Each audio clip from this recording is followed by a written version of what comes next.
Movie में सबसे पहले झील के किनारे एक लड़की को दिखाया जाता है जिसका नाम टेरेसा होता है। टेरेसा का दोस्त काबिल ड्रोन से उसे डरा देता है। टेरेसा की चचेरी बहन जेसिका जो कि बीमार होती है।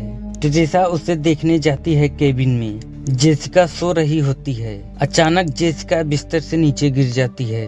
फिर टेरेसा जेसिका के पास जाती है और जेसिका गला दबाकर उसका बाल उखाड़ देती है। जेसिका बाहर आती है और अपना गला ड्रोन से काटकर पानी में गिर जाती है।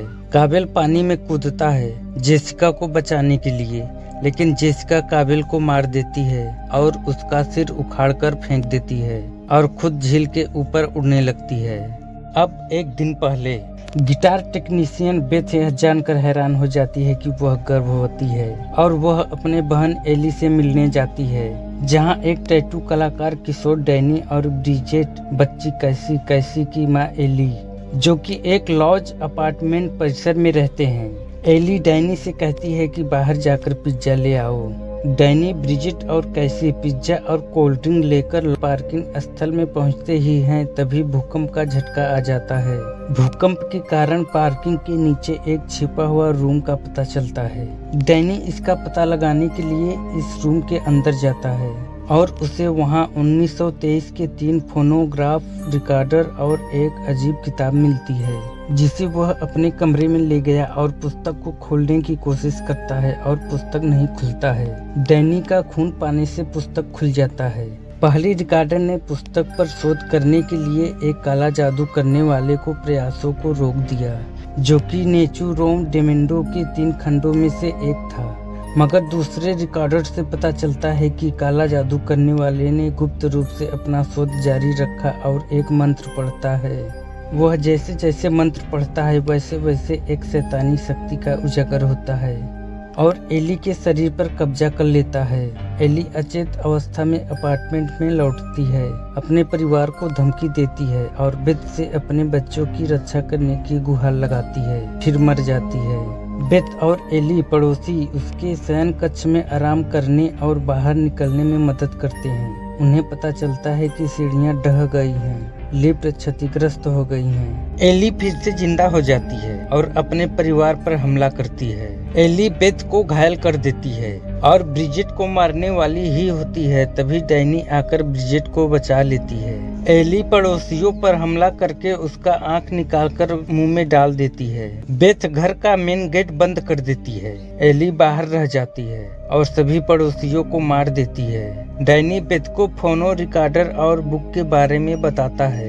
एली ने कैसी को लालच देकर दरवाजा खुलवाती है और कैसी पर हमला करती है। तभी डैनी और बेथ आकर कैसी को बचा लेते हैं और फिर से दरवाजा बंद कर देते हैं। ब्रिजेट घाव की वजह से राक्षसी का असर ब्रिजेट पर भी हो जाता है और ब्रिजेट राक्षसी के वश में हो जाती है।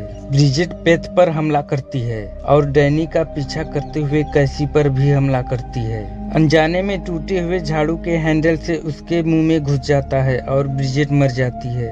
बेथ तीसरे रिकॉर्डर को यह समझने के लिए सुनती है कि शायद राक्षसी को नष्ट करने का कोई इसमें उपाय मिलेगा, मगर बेथ को पता चलता है कि काला जादू करने वाला पुजारी विफल हो गया था और राक्षसी पुजारी के सभी सहयोगी पर कब्जा कर लिया था। राक्षसी को रोकने का उपाय उस शरीर को नष्ट कर दो।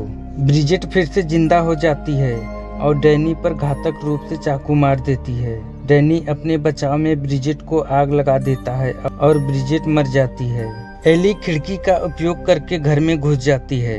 बेथ एली पर हमला करती है। डैनी भी मर जाता है।